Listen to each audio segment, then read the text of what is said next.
Yes, so very good afternoon to all of you. Welcome back. चलो let's start.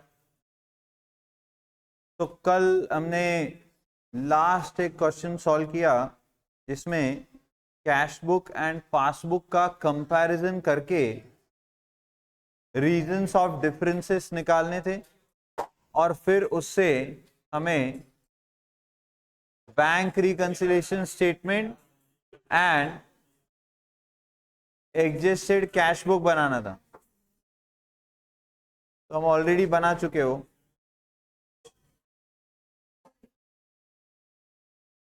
और इससे हमने सीखा कि जब common cash book passbook common period की दिए तो अनकॉमन आइटम्स आपको लेके जाना है बीआरएस में और एसीबी में, और जब आपको अनकॉमन पीरियड की कैश बुक पासबुक दी है तो आपको कॉमन आइटम्स लेके जाना है बीआरएस में और एसीबी में. ग्रेट. तो ऐसे हमारा पूरा बैंक रिकंसिलिएशन स्टेटमेंट ये चैप्टर होता है खत्म. एंड आई थिंक आपको अब सारी बात अच्छी से समझ में आई होगी. तो हमने बेसिकली इसमें क्या क्या पढ़ा ये बता दो. तो सबसे पहले तो basic what is BRS and how to prepare. Then हमने सीखा एसीबी प्लस बीआरएस यानी how to prepare ACB, when to prepare ACB and how to prepare ACB. दोनों बातें बताई मैंने आपको. तो व्हेन टू प्रिपेयर एसीबी तो ऑब्वियसली सर जब बोला है तब, या फिर जब आपको वो ईयर एंडिंग 31 मार्च का देते हैं तब. एंड सर उसके बाद बीआरएस एसीबी के आइटम्स कैसे आइडेंटिफाई करना, टिप्स मैंने आपको सारे सिस्टमैटिकली लिखवा के दे दिए हैं. तो आपको सारी बात समझ में आ गई है. बोलो हाँ. तो आइए, आपको हर बार क्वेश्चन पेपर में फर्स्ट क्वेश्चन कंपलसरी रहेगा. इसका फर्स्ट जो क्वेश्चन रहेगा वो रहेगा ट्रू और false. 2 marks worth of question, 6 questions will be asked with reason. आपको ट्रू और फॉल्स लिखना है. तो ये ट्रू और फॉल्स जो है आपको पूछे जाने वाले. तो मैं चाहता हूं कि आप ये ट्रू और फॉल्स के आंसर दे फटाफट. हम यहाँ पर ही कर ले रहे. ये एक्सरसाइज आपके मॉड्यूल में दिया है उसे हम सॉल्व कर रहे हैं और फिर कुछ एग्जाम के क्वेश्चंस हमें देखने. तो कल आपका पेपर है कोई है? कल मुझे आपने होमवर्क देने नहीं दिया था, आज तो दे सकते हैं. नहीं मना कर दिया था ना, आज इको का पेपर था इसलिए मैंने मना कर दिया था. नहीं नहीं वो, अरे वो रितिका, कर लो कर लो. वो रितिका बोली थी इकोनॉमिक्स का पेपर है.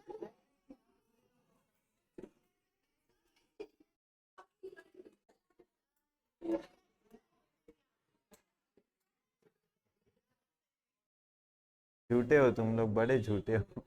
चलो ठीक है, तो एक काम करेंगे फिर, कल की भरपाई मैं आज कर दूंगा. आपको आज मैं 2 की जगह 4 होमवर्क दे दूंगा. चलो मुझे ट्रू और फॉल्स चाहिए आपसे फटाफट.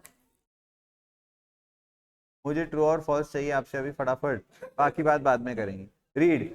तो bank reconciliation is the process of reconciling cash column of the cash book and bank column of the cash book. True और false? Cash column of the cash book and bank column of the cash book, इनके बीच में reconciliation होता है क्या? नहीं. Bank column of the cash book and passbook या bank statement के बीच रिकंसिलिएशन होता है. तो रीजंस के साथ आपको ये लिखने होते हैं एग्जाम में. तो रीजन तो लिखते आ जाएगा ना इसका. हाँ. Next, there are 3 types of differences between cash book and passbook, namely timing, transactions and errors. Absolutely true.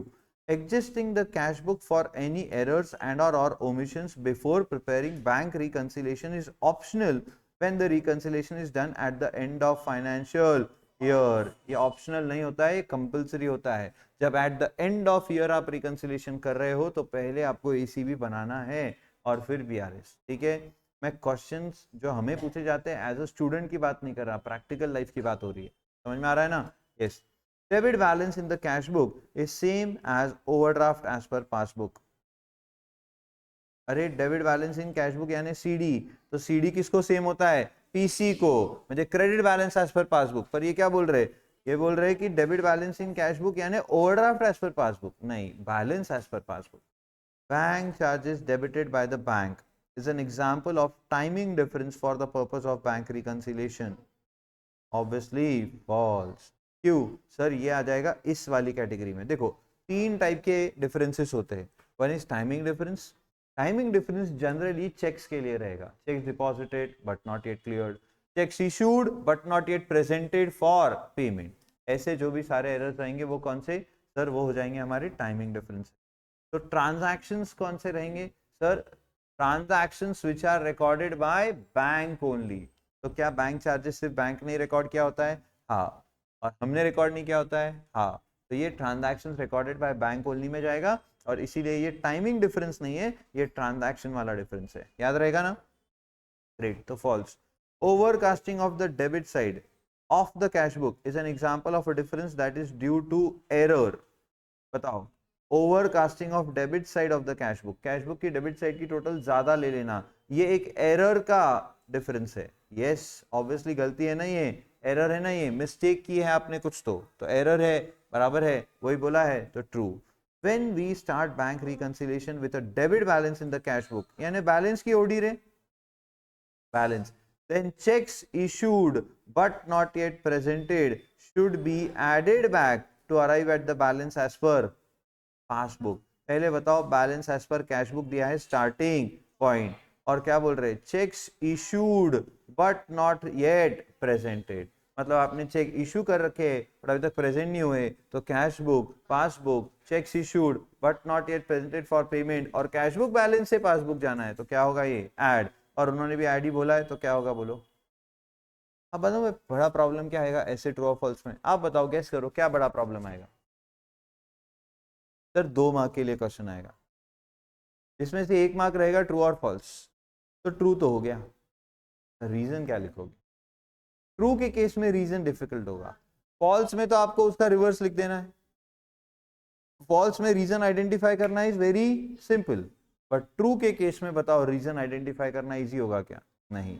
तो ट्रू के केस में रीजन आपको थोड़ा सोच समझ के लिखना है, या आपको वही स्टेटमेंट वापस लिख देना है, यानी कैसे? Yes and that's it.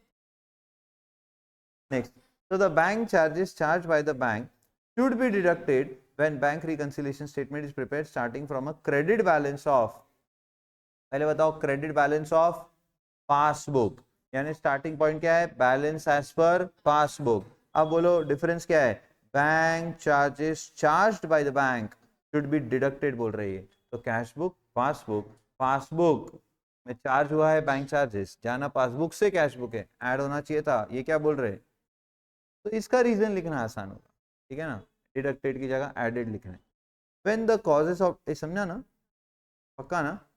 When the causes of differences between passbook balance and cash book is not known, then the bank reconciliation statement can be prepared by matching the two books and identifying any unticked items in both sets. Okay, ध्यान से सीखना. क्या बोले? causes of differences passbook balance और cash book में पता नहीं है, then the bank reconciliation statement can be prepared by matching the two and identifying any items. तो सर जब आप कैशबुक और पासबुक के बीच के डिफरेंसेस आपको दिए नहीं है, तो आप क्या करते हो? सर हम एक्चुअली कैशबुक को और पासबुक को कंपेयर करेंगे, और फिर उन दोनों में से अनटिक्ड आइटम्स, यानी क्या? तो मैंने आपको कल बताया था, हम कुछ को टिक करेंगे तो कॉमन आइटम्स टिक हो जाएंगे, और जो अनकॉमन रहेंगे वो अनटिक्ड रहेंगे, तो अनटिक्ड आइटम्स को उठा करके हम क्या करेंगे? बीआरएस में लेके जाएंगे, तो ऑब्वियसली क्या हो जाएगा? True. While preparing the BRS starting with, मतलब ओवरड्राफ्ट एज पर पासबुक. ए बच्चों अभी ये समझ आना चाहिए आपको एकदम फास्ट. जैसे ही पढ़ूं मैं debit balance as per passbook, आपके दिमाग में आना चाहिए overdraft as per passbook. And जैसे ही पढ़ूं credit balance as per passbook, यानी बैलेंस एज पर पासबुक. और bank statement, the deposited cheques that are not yet cleared need not be existed. ओहो, क्या बोल रहे? Deposited cheques that are not yet cleared, cash book, passbook, cheques deposited but not yet cleared, starting point क्या है? Overdraft as per passbook. तो जाना मुझे passbook से कैश बुक है, करना चाहिए था ऐड, लेकिन क्वेश्चन है ओवरड्राफ्ट का, इसलिए करूंगा मैं लेस. बट ये तो क्या बोल रहे सर? ये बोल रहे नीड नॉट बी एग्जिस्टेड, कुछ करने की जरूरत नहीं ना ऐड या लेस. क्या बोल रही है? फॉल्स. समझा ना? चलो नेक्स्ट आप पढ़ोगे और बताओगे अब 11th, ट्रू या फॉल्स, सब लोग पढ़ेंगे.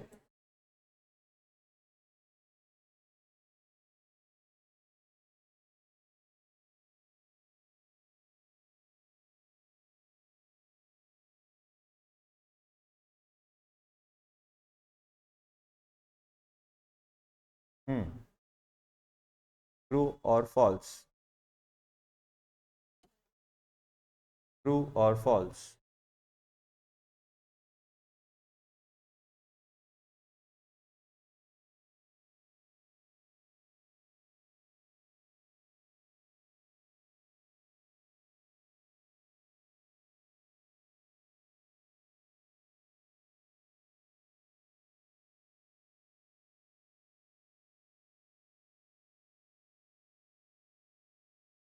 ट्रू। चलो फॉल्स किसे लग रहा है? पक्का नहीं? पढ़ लेता हूं मैं। तो cash book shows a debit balance of rupees 50,000. The only difference from the balance as shown in passbook relates to check issued for rupees but not yet presented for.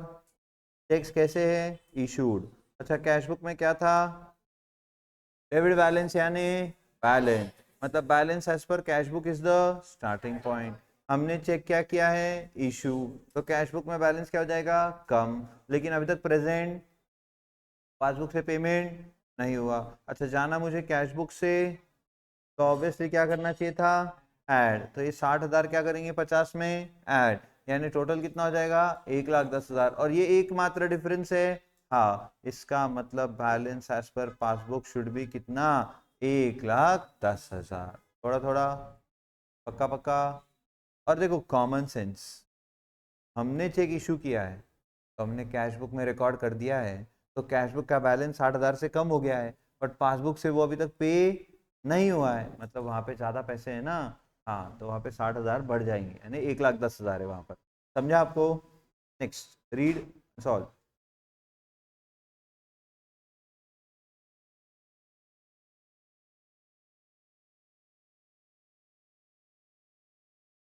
आपको सिर्फ ऐसे बताना है, एडलेस नहीं बताना है, हायर लोअर बताना है। ओवरकास्टिंग का मतलब क्या होता है? ज़्यादा टोटल ले लेना। तो आपने कौन से साइड की टोटल ज़्यादा ले लिए? किसके? कैश बुक के। तो कैश बुक के क्रेडिट साइड की टोटल ज्यादा ले लेना। कैश बुक का क्रेडिट साइड यानी क्या? पेमेंट की रिसीट, पेमेंट। तो पेमेंट्स की टोटल ज्यादा लेना यानी बैलेंस इसका, कैश बुक का। पर ये क्या बोल रहे हैं? Shall result in higher bank balance in cash book compared with passbook. तो it is absolutely good. Next.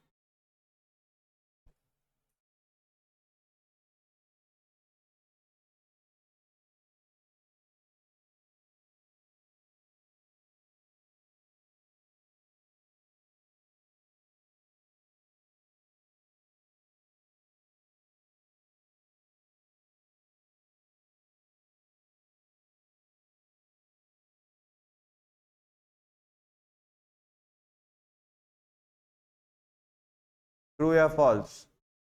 Very good, absolutely correct. जिन्हें ट्रू आ गया, जिन्हें नहीं आया ध्यान दे, मैं बता रहा हूँ। अ चेक ऑफ ₹25,000, कितने का चेक था? 25,000। दैट वॉज इशूड, मतलब आपने ये चेक इशू किया हुआ है, correct. And was also presented for payment, और पेमेंट के लिए भी प्रेजेंट हो चुका है, मतलब आपका पासबुक से पैसा जा चुका है in the same month, but erroneously recorded on debit side of the cash book। लेकिन बताओ, हमने ये पेमेंट साइड में रिकॉर्ड करना था कैश बुक के, क्योंकि चेक आपने इशू कर रखा था, पर आपने रिकॉर्ड कर दिया कहाँ? Receipt side of the cash book. सही किया? नहीं। तो कैश बुक, पासबुक, ध्यान से सुनना। चेक इशूड, तो जनरली होना ये चाहिए था कि कैश बुक के क्रेडिट में ही आना चाहिए था और पासबुक से पे होना चाहिए था। कैश बुक के पेमेंट साइड में आना चाहिए था, चेक इशू किया, और पासबुक से पे हो जाना चाहिए था। यहाँ से पे बराबर हो गया, लेकिन कैश बुक में आपने क्रेडिट में नहीं डेबिट में रिकॉर्ड कर दिया। समझे? तो मुझे अब जाना कहाँ से कहाँ है वो तो ठीक है, यहाँ बोला नहीं है, बट इतना समझ में आ रहा है कि दोनों में जो डिफरेंस है वो 25-25, 50,000 का है। और उन्होंने वही पूछा है कि cause a difference of 50,000 from the balance in passbook? Yes, it is true. Good, सबको समझा? चलो आगे। हाँ, मतलब मैं आपको ट्रू और फॉल्स इसलिए बता रहा हूँ कि ऐसे क्वालिटी के ट्रू और फॉल्स आपको पूछे जाएंगे। बाकी क्वेश्चंस बड़े आसान होते हैं। आप अगर अकाउंट्स में जैसे जैसे आपको पढ़ाते जाऊंगा एक एक चैप्टर, आप अकाउंट्स अगर ध्यान से पढ़ लो सिर्फ, तो भी बहुत है, क्योंकि उससे ही आपको सारे ट्रू और फॉल्स आ जाने वाले हैं। रीजन आपको बस अच्छे से लिखते आना चाहिए, इतना ही आपको देखना है, बाकी कुछ नहीं। तो मैं आपको एक आइडिया देना चाह रहा हूँ, बाकी अगले चैप्टर से तो मैं आपको ट्रू और फॉल्स होमवर्क देने वाला हूँ। ठीक है? Yes, read.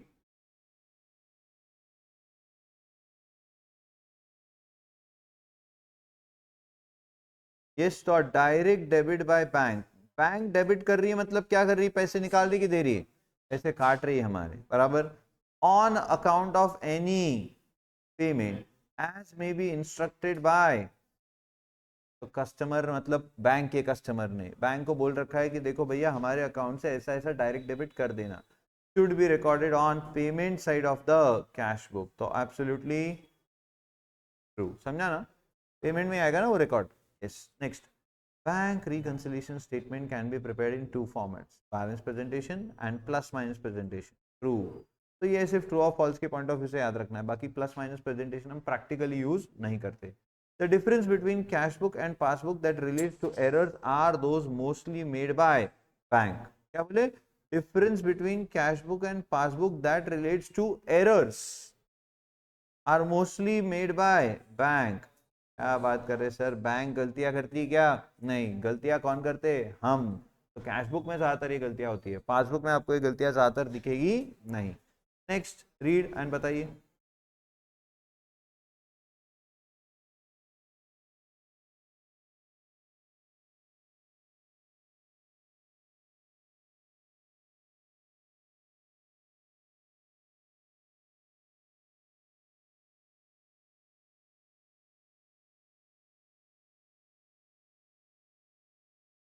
फॉल्स, श्योर, पढ़ लो एक बार।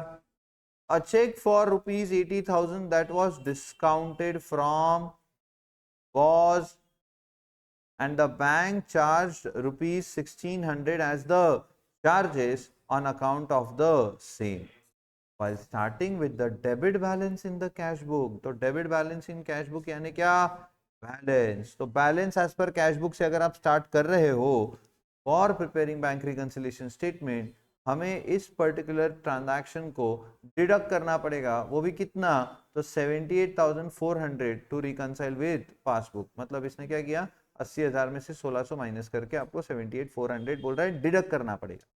ओके, आप कह रहे हो फॉल्स, तो मैं समझा देता हूँ एक बार। बताओ चेक कितने का था, that was what, discounted. Sir cheque को भी डिस्काउंट कर सकते हैं, अब फिर सर नहीं, वो तो बिल का डिस्काउंटिंग होता है, बिल ऑफ एक्सचेंज।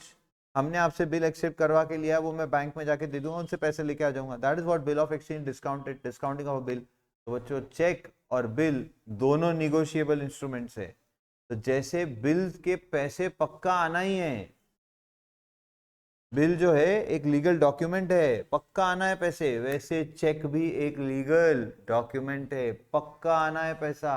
सर अगर किसी ने आपको चेक लिख के दिया, समझो कोई स्टूडेंट के पेरेंट ने मुझे चेक लिख के दिया और एक्चुअली वो चेक मैंने बैंक में भरा पर उसका पैसा मुझे मिला नहीं, और वो चेक क्या रह गया, अनपेड रह गया, अब बताओ दिक्कत क्या है।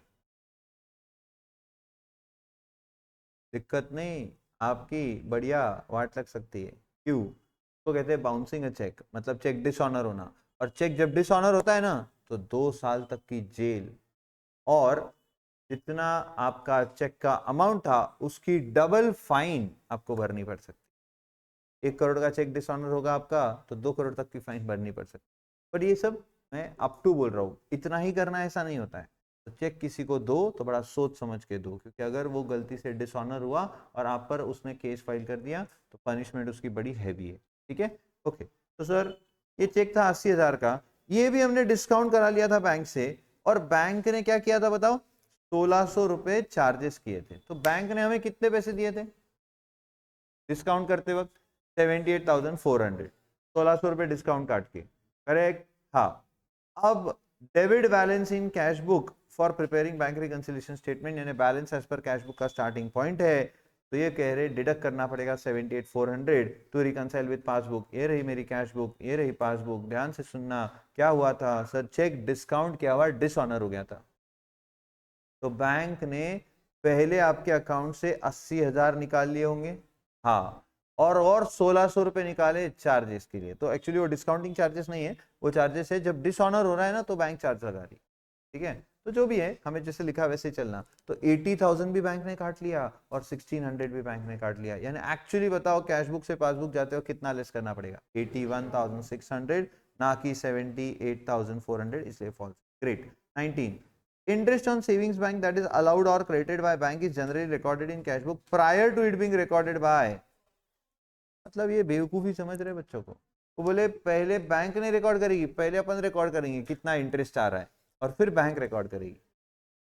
अभी इस पे अच्छा एग्जांपल है कि पहले आपके बच्चों के नाम डिसाइड होंगे फिर आपकी वाइफ ढूंढी जाएगी. उल्टा हो गया काम, रिवर्स ही काम चल रहा है ना. यानी पहले आप कैश बुक में रिकॉर्ड करोगे, बाद में पासबुक में आएगा. ऐसे कैसे हो सकता है? गुड, ये रिवर्स नहीं चलेगा. Irregular bank reconciliation discourages the accountants to be involved in any kind of funds embezzlement. आप रेगुलरली अगर कैश बुक पासबुक को रिकनसाइल करते रहते हो ना, तो कोई भी फंड्स की एम्बेजलमेंट. अच्छा, एम्बेजलमेंट वर्ड पता है आपको? चोरी करना, फंड्स की चोरी करना, फंड्स लेकर के निकल लेना, भाग जाना, या छोटी छोटी चोरियां भी हम उसको कह सकते हैं. तो ऑब्वियसली क्या अगर रेगुलर रिकंसिलिएशन ओनर करते रहता है तो जो हमारे अकाउंटेंट्स है, जो हमारे कैशियर है, उनको हम डिस्करेज करेंगे बाय मेकिंग बीआरएस. उनको डिस्करेज करेंगे to make any funds embezzlement. हाँ, चोरी करने से वो डरेंगे क्योंकि मैं रोज चेक कर रहा हूँ तो मुझे पता चल जाएगा कि कब चोरी हुई है, तो मैं इमीडिएट उस दिन क्या कर सकता हूँ, एक्शन. समझ में आ रहा है? डेली बेसिस पे बीआरएस अगर बना रहे तो सर डेली बेसिस पे ज़्यादा हो जाएगा, वीकली बेसिस पे बनाओ. वीकली बेसिस भी सेफ रहेगा. हाँ, पर आप 15 दिन का बनाते हो तो सर ट्रांजैक्शंस अगर हमारे बहुत कम है तो 15 दिन का, और अगर ट्रांजैक्शंस बहुत ज़्यादा है तो डेली बेसिस पे हमने करना चाहिए. बराबर है? ओके, ये समझा? तो बोलो ना, क्या यहाँ पर ट्रू बोलूँ या फॉल्स? अरे ट्रू ना, अरे हाँ ना. हाँ. Last, timing differences relates the transactions that are recorded in the same period in both cash book and also the. क्या बोले? क्या होते हैं टाइमिंग डिफरेंस? ऐसे डिफरेंसेस जो कैश बुक में पहले रिकॉर्ड हो गए, पासबुक में बाद में रिकॉर्ड होंगे. बराबर? Yes. Relates the transactions that are recorded in the same period in both cash book and also the bank passbook. तो फिर वो टाइमिंग डिफरेंस है. ऐसे कैसे सवाल पूछते हैं सर? चलो, ये एमसीक्यूज तो आपको एग्जाम में आने वाले नहीं है, ऐसे क्वेश्चन आपको आएंगे नहीं, बट हाँ ये हमारा नॉलेज टेस्ट हो जाएगा. तो फटाफट फटाफट बता दो. When balance as per cash book is starting, direct deposit by customers are cash book, passbook, passbook, cash book to passbook. Next, a debit balance in depositors account, depositors cash book will be shown as. Debit balance in depositors cash book will be shown as credit balance as per bank statement. When balance as per passbook is the interest allowed by bank is cash book, passbook, passbook. और starting point क्या है? Balance as per passbook. Best होगा. समझा? A BRS is prepared with the help of bank statement and bank column of cash book, bank statement and cash column of cash book, bank statement and cash book and cash column of the cash. ठीक है, very good. Next, ये आपको पढ़ना है और बताना है. इन्होंने पूछा है बैलेंस एज पर पासबुक, तो कैलसी पे सॉल्व करना है.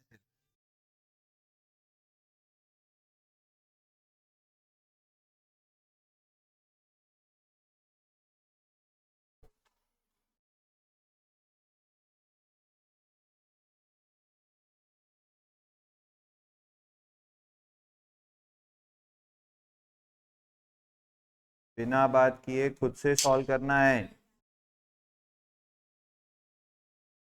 Please don't talk.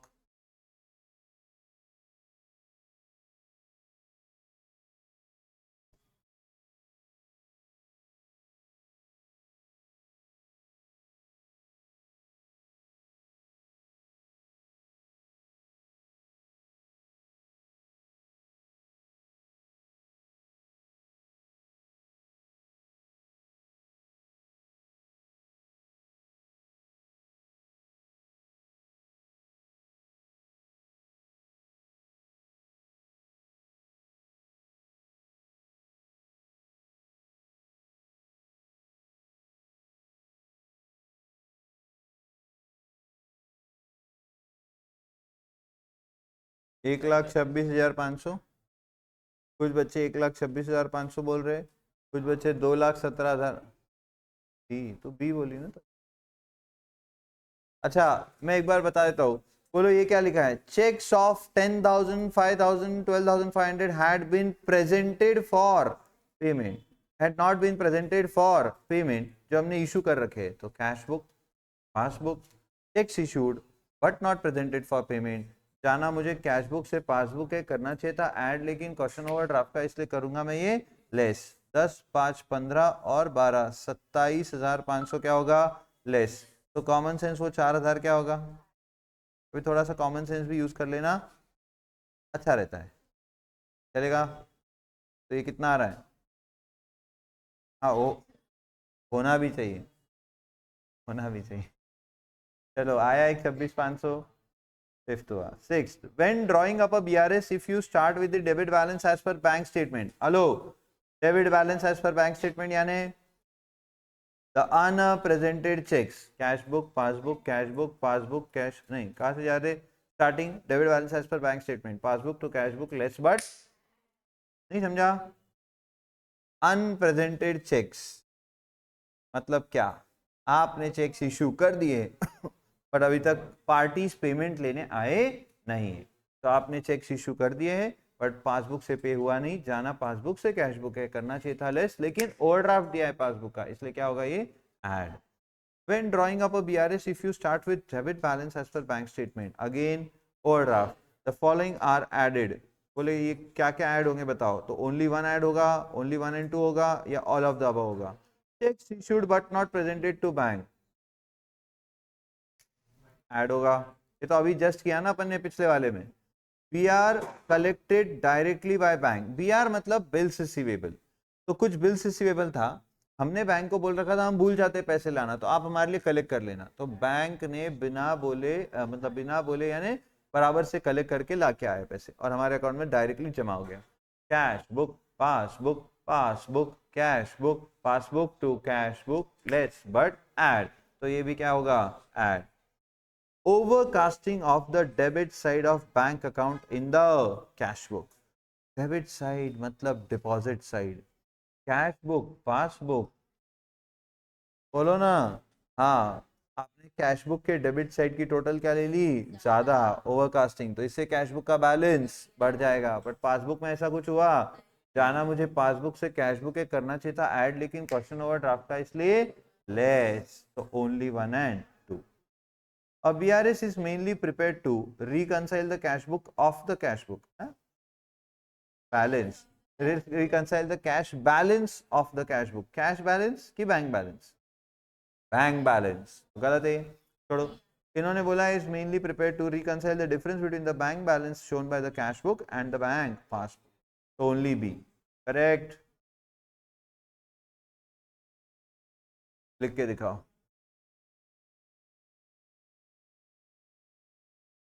तो आपको थ्योरी क्वेश्चन एग्जाम में आ तो सकते हैं 4 मार्क के लिए, बहुत कम चांसेस होते हैं बट आ सकते हैं। कहा फर्स्ट जो क्वेश्चन होता है, मैंने पेपर पैटर्न बताया था आपको ना, तो फर्स्ट जो क्वेश्चन होता है उसमें 12 मार्क, 4 मार्क और 4 मार्क, ऐसे आपके 3 क्वेश्चंस होते हैं, तो 12 मार्क के तो 6 ट्रू और फॉल्स रहेंगे, 2-2 mark each with reasons, but 2 जो क्वेश्चन रहेंगे बच्चे आपके 4-4 मार्क के, ये ऑब्वियसली थ्योरी भी हो सकते हैं, प्रैक्टिकल भी हो सकते हैं, बोथ पॉसिबिलिटीज आर देयर, ठीक है। हेलो, यस, हाँ ये आपका इंतजार, शांति से बैठे रहो, 4:30 का टाइम है, 3:30 स्टार्ट कर रहे लोग। 1 मिनट, दरवाजा कैसा है, खुला है, आपके पैर बांधे क्या मैंने, आपका बैग मैंने इधर पकड़ के रखा है क्या, नहीं, अच्छा वो क्या बोलते हैं कोई, हाँ मस्त एक डायलॉग था, ठीक है। आइए ये प्रैक्टिकल क्वेश्चंस हमें सॉल्व करने हैं, तो आज मैं आपको होमवर्क दे रहा हूँ, आज मैं आपको होमवर्क दे रहा हूँ, आपका रजिस्ट्रेशन जल्द से जल्द करें ताकि मॉड्यूल्स आपके पास आ जाए, सो दैट हम होमवर्क इसमें से बराबर कर पाए। Please don't talk. तो आज मैं आपको होमवर्क दे रहा हूँ, क्वेश्चन नंबर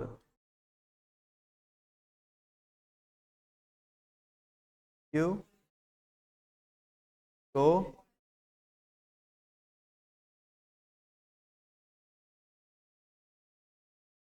ठीक है,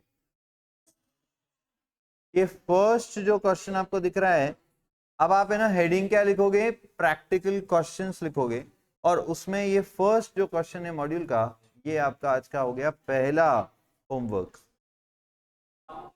ठीक है, तो सेकेंड हम अभी सॉल्व कर रहे हैं साथ में, आइए फटाफट। ये मेरे को बोर मत कर, नहीं, क्लास का टाइम कंपलसरी चलेगा, इधर ध्यान देना है।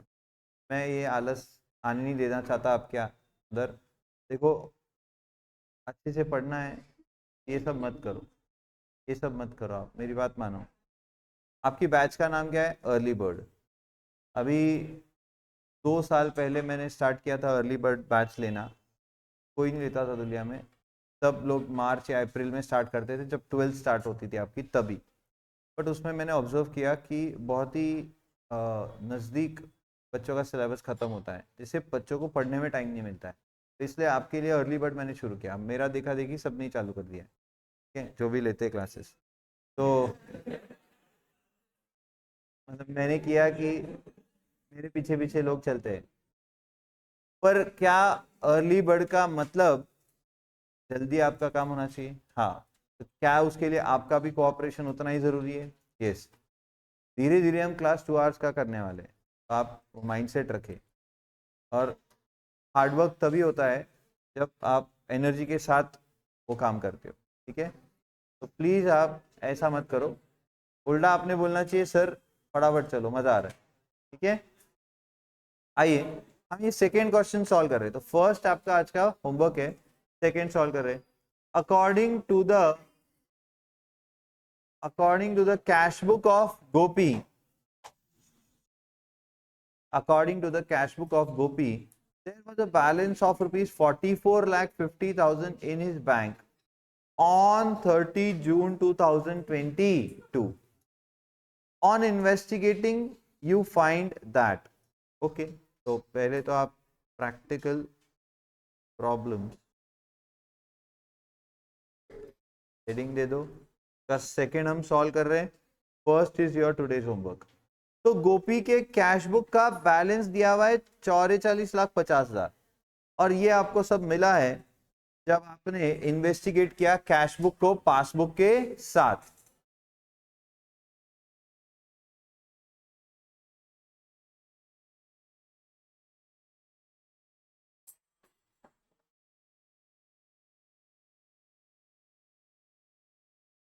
पहले रिक्वायर्ड पढ़ लेते हैं। To make appropriate adjustments in the cash book and then to prepare bank reconciliation statement reconciling it with the bank passbook. तो पहले एसीबी बनाना है और फिर आपको बीआरएस बनाना है, करेक्ट है? यस। तो मेरा आपसे एक ही रिक्वेस्ट है, ये फर्स्ट टू सेवेंथ जो आपको ट्रांजैक्शन दिए हैं, अच्छा एक ही मिनट रुकना प्लीज। बताओ यहाँ पे कैश बुक का क्या दिया हुआ है, बैलेंस।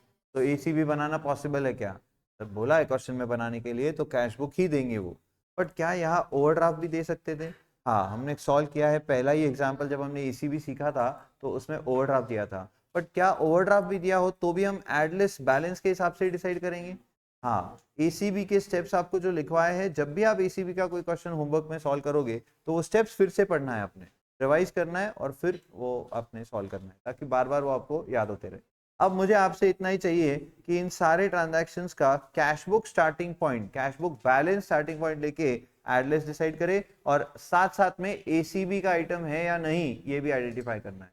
फास्ट।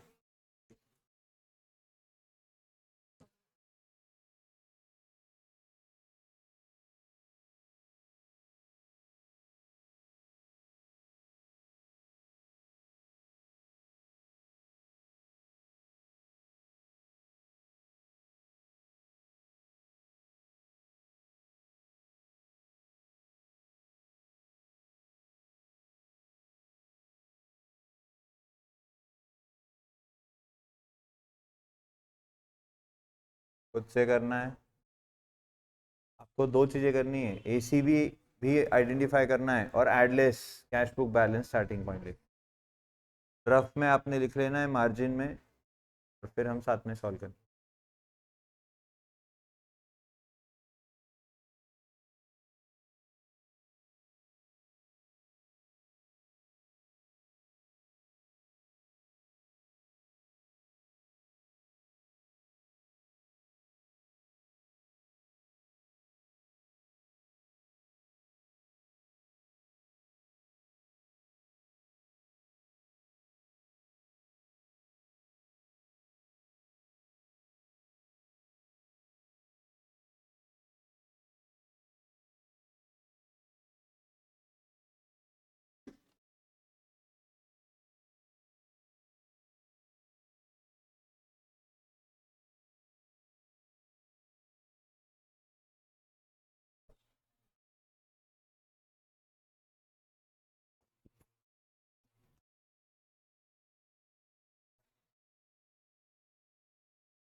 Don't discuss.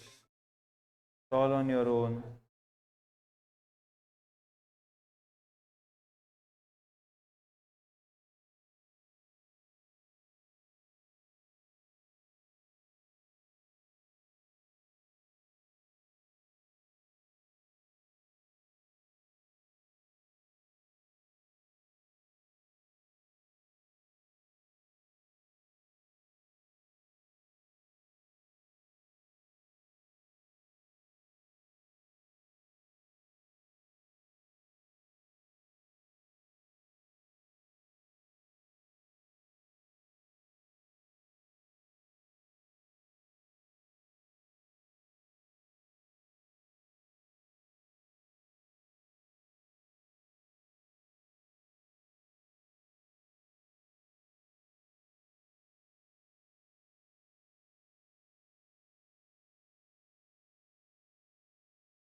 चलो, I hope so done.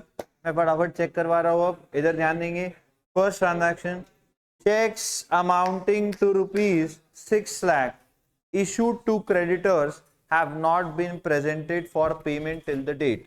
Starting point obviously आपने देखा ही होगा, balance as per cash book है। चलो, तो cheques amounting to rupees 6 lakhs, cash book का बैलेंस कब हो जाएगा?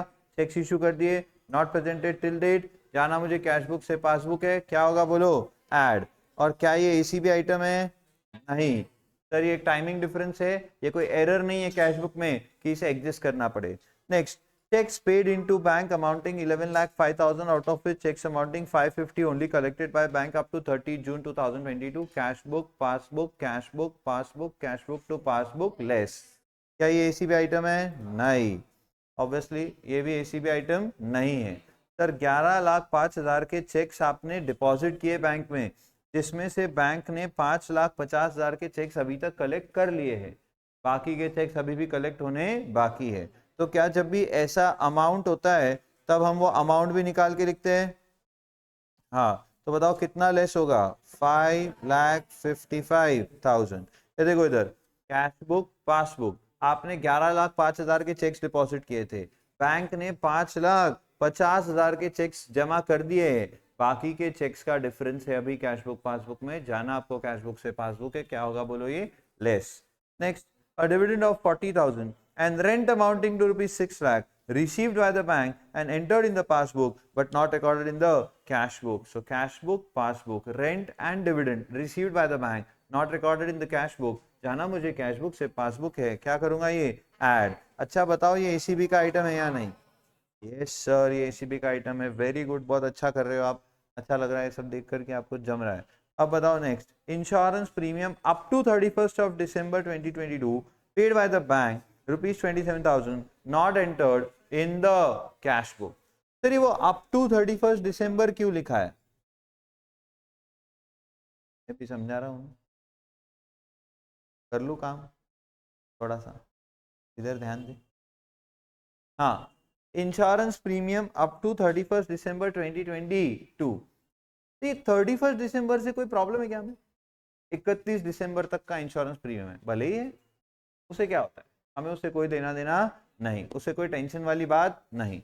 यस सर, तो insurance premium up to 31st December paid by the bank, bank ने पे कर दिया है, cash book, passbook, passbook, cash book to passbook less, और एसीबी है। Very good. Next, payment side of the cash book has been undercasted by rupees 5,000। Payment side cash book की undercast हुई है 5,000 से, पेमेंट साइड कैश बुक की अगर undercast हुई है मतलब बैलेंस, पेमेंट साइड की टोटल कम लोगे तो बैलेंस तो ज्यादा ही आएगा ना। हाँ, तो cash book passbook, cash book passbook, passbook में ऐसा कुछ हुआ है नहीं, तो जाना मुझे कैश बुक से पासबुक है, क्या करेंगे लेस, लेस, कौन ऐड बोला, इधर से आवाज आया है, लेस, और क्या ये एसीबी का आइटम है, हाँ सर कैश बुक में गलती की है ना आपने, पेमेंट साइड की टोटल कम ली है तो अब वो पेमेंट में लिखना पड़ेगा अपने को। गुड, एडजस्टेड कैश बुक में bank charges 1500 shown in the passbook had not been entered in the cash book, cash book passbook, passbook cash book to passbook less and ACB, ACB है ना। Last, a bill payable, receivable, payable, bills payable म्हणजे हमें bill के पैसे देने थे, यानी किसी ने हम पर ये बिल लिखा है, हमसे एक्सेप्ट करके लिया है और अब वो हमसे पैसे मांगने आने वाला है। तो हमारा बिल्स पेएबल था 2 लाख रुपए का, had been paid by the bank, bank को हमने बोल रखा था कि ऐसा ऐसा हमारा बिल है आप पे कर देना। तो हमने उस ड्रॉवर को जिसने हमसे पैसे लेने थे ना उसको बोल रखा था कि मेरे पास मत मांगने आना पैसे, सीधा मेरे बैंक के पास जाना, मैं मेरे बैंक को इंस्ट्रक्शन दे दूंगा, वो तेरा बिल का पेमेंट कर देगा। हो गया, बैंक ने पे कर दिया but was not entered in the cash book, इतना एक ट्रांजैक्शन है पहले ये। तो cash book passbook, bills payable paid directly by the bank but not yet recorded in the cash book, जाना मुझे कैश बुक से पासबुक है, क्या करना चाहिए लेस, और क्या ये एसीबी का आइटम है, यस सर, सर बिल का पेमेंट हो चुका है पासबुक से तो आप भी पेमेंट करो ना, बराबर है। गुड, नेक्स्ट सर उसमें आगे लिखा है एंड बिल्स रिसीवेबल, तो किसी को थे पैसे देने तो किसी से थे पैसे लेने, 2 लाख रुपए का बिल्स पेएबल था तो 60,000 रुपए का बिल्स रिसीवेबल था। ध्यान से सुनना, ये शायद आपको नहीं आया होगा मे बी, तो ध्यान से सुनना ये, and bills receivable for rupees 60,000 had been discounted with the bank, discounted with the bank, ये समझते हो ना आप, बताया मैंने पूरा स्टोरी आपको।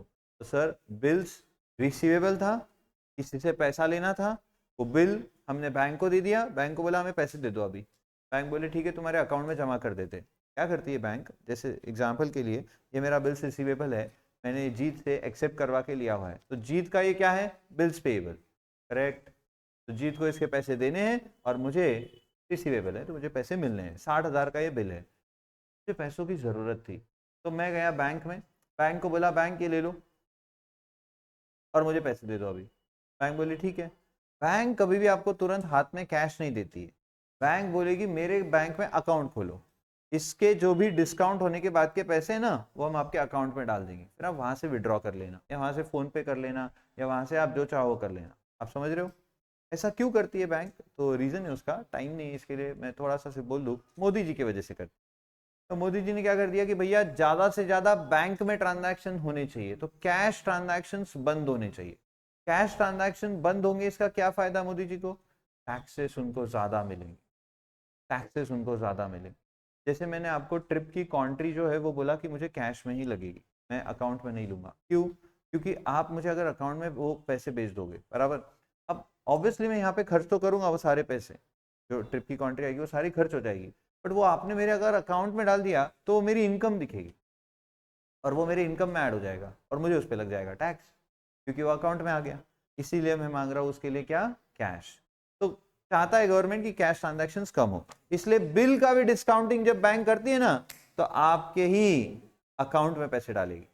तो यहाँ पर हम 60,000 का बिल लेके बैंक के पास गए, बैंक को बोला बैंक ये ले लो और हमें इसके पैसे दे दो, बैंक बोली अच्छा आपका बिल 1 महीने बाद मैच्योर होने वाला है तो हमें 60,000 1 महीने बाद मिलेगा, आपको हम आज पैसे दे रहे तो थोड़ा सा हम क्या काट लेंगे डिस्काउंट। तो बैंक ने क्या किया, sir had been discounted with the bank at a cost of ₹1,000, कितना डिस्काउंट काट रही बताओ बैंक, यानी बैंक कितना पैसा दे रही है, which had also been not recorded in the cash book, तो बैंक ने आपके अकाउंट में 59,000 जमा कर दिए लेकिन आपकी कैश बुक में ये रिकॉर्ड नहीं हुआ है, आपको पता ही नहीं है। दोनों बात समझ में आ रही है। पहला क्या था, हमारा बिल्स पेएबल था, यानी मैंने ये बिल एक्सेप्ट करके दिया हुआ था, उसने मेरी बैंक से 2 लाख रुपए ले लिए और मेरी बैंक ने मैंने बोला था इसके लिए पे कर दिए। और ये अभी जो मैं बता रहा हूँ ये क्या है, ये मेरा बिल्स रिसीवेबल था, मुझे इस बिल से पैसा आना था, मैंने ये बैंक से डिस्काउंट करवाया, बैंक ने डिस्काउंट कर दिया, बैंक ने 1,000 रुपए डिस्काउंटिंग चार्जेस काटा है, तो बैंक दे रही है 59,000, बैंक ने वो मेरे अकाउंट में जमा कर दिए, बट मैंने कैश बुक में रिकॉर्ड नहीं किया है। अब एक मिनट, पहला बिल्स पेबल वाला फिर से, cash book passbook, paid by bank not recorded in cash book, जाना मुझे कैश बुक से पासबुक लेस, और ये एसीबी का आइटम है।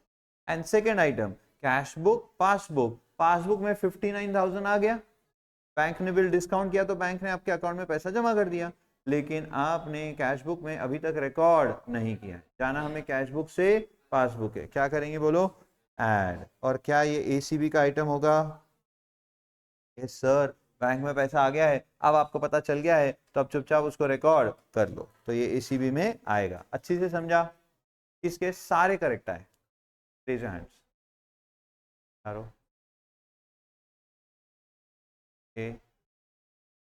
ओके, तो जिनके गलत हुए मोस्ट प्रोबेबली लास्ट वाला ही गलत हुआ होगा।